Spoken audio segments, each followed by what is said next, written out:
So remember that they're changing my voice. I am not a black supremacist. I am a moral supremacist. And they are the types of people, now brace yourself, I'm going to have to talk like them for a second, who say things like, change his voice, I can't bear his spirit. That is your white, Jewish, and LGBT governing class. That is their bloodlines to a T. I told them to man up. They did not do that.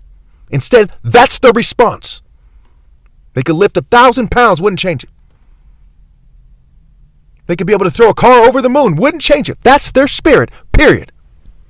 So I use this picture to make it clear to you that there's a distinction between the righteous and the wicked, and culture is a key part of it. Why did they use their governing powers, their worldly powers that they got from underhanded actions? Why did they use those powers to persecute me?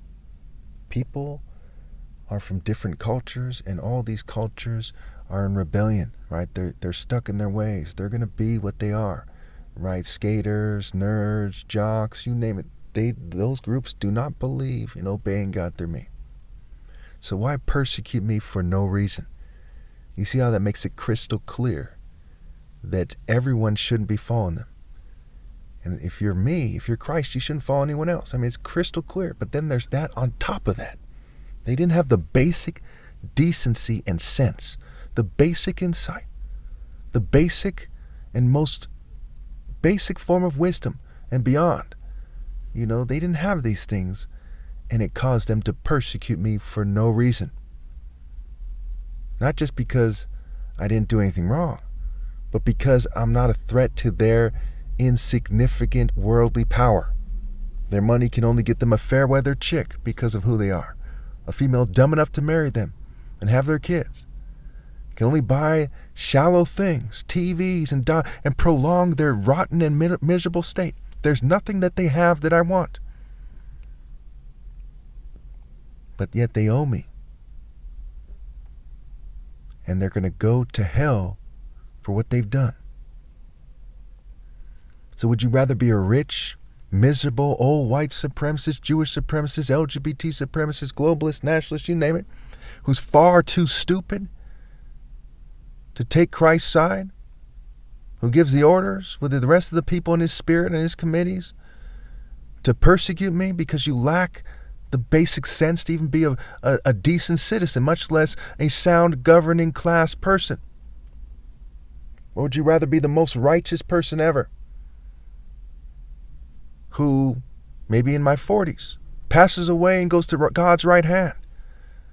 I've won on every level that matters. They are just whimpering and afraid to be men. Even if you think magically that I'm magically not sincere, which is obviously not the case, you know what I just said is true. I'm the top martial artist ever. Not some racist person or some token minority who made money their refuge, conformity their refuge, who made their cowardice their spirit, who refuses to obey God through Christ. If you think that I'm wrong, you are crazy as hell. I've been saying these types of things for years and years. No viable counter-argument, none. And they just increase the gap and dig it deeper when they persecute me for no reason. See, I don't care about money at all.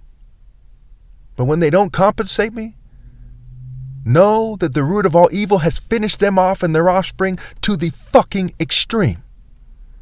When they don't stop persecuting me, you prevented Christ from having the peace of mind that comes with not being persecuted, that comes with not being financially sabotaged. And that's part of who you are, your families, and your offspring. That is your intangible heritage. And it is disgusting filth.